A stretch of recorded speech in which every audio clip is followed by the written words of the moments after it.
and welcome back to the kitchen. It's been quite a long time since I've done a kitchen coaching session, so I apologise for that. Work's got in the way. Not much else I can say. I have been asked to do a session today on falling over, as in not diving like in a football sense, but as you're playing a shot, you're finding yourself falling over through the shot.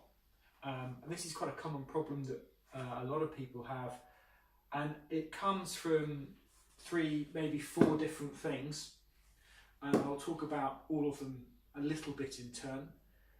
The first is head position.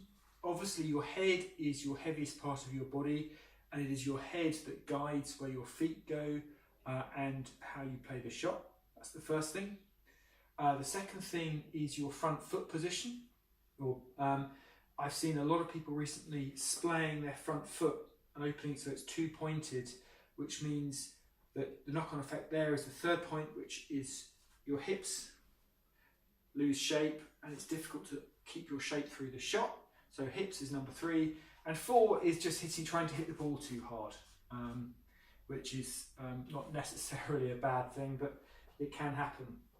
So what we're saying is when people are falling over through a shot, especially through the leg side, the ball is coming towards them, and as the ball comes, they move their head, their foot forward, and they find themselves affected their head. If your eyes are here and the ball is on the wrong line of your head, it means it's difficult to then play a shot and your hips have gone and you're falling over.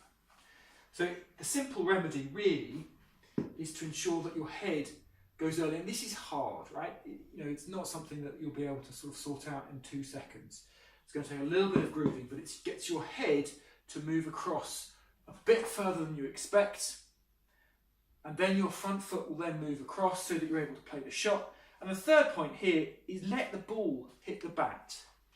Okay, unless you're trying to moo it over cow corner, in which case it's a slightly different shot.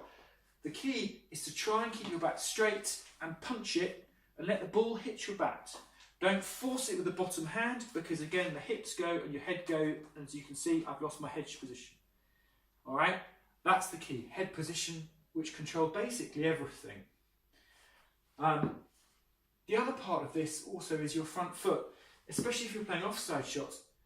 If your front foot is very, very pointed to where the ball has come from, as you play the shot, A, it's difficult to get over your front knee and bend your front leg and hold your shape, and B, again, it causes your back foot to spin around and your hips to splay open. Which is why it's so important that it's your head that leads your shot, not your foot.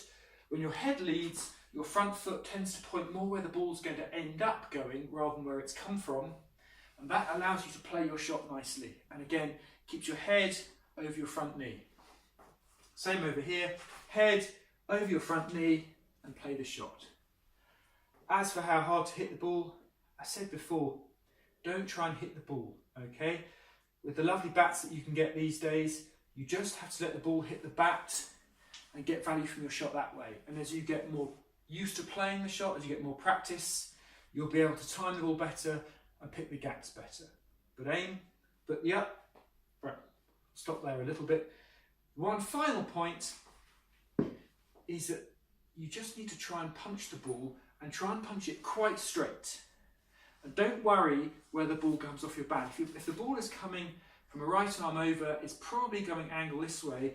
If you try and hit it straight, it's probably going to end up through mid-wicket, maybe square leg. And if you just let your hands go a little bit, it'll end up towards fine leg. And that's simply it. I hope that's helpful, and see you next time.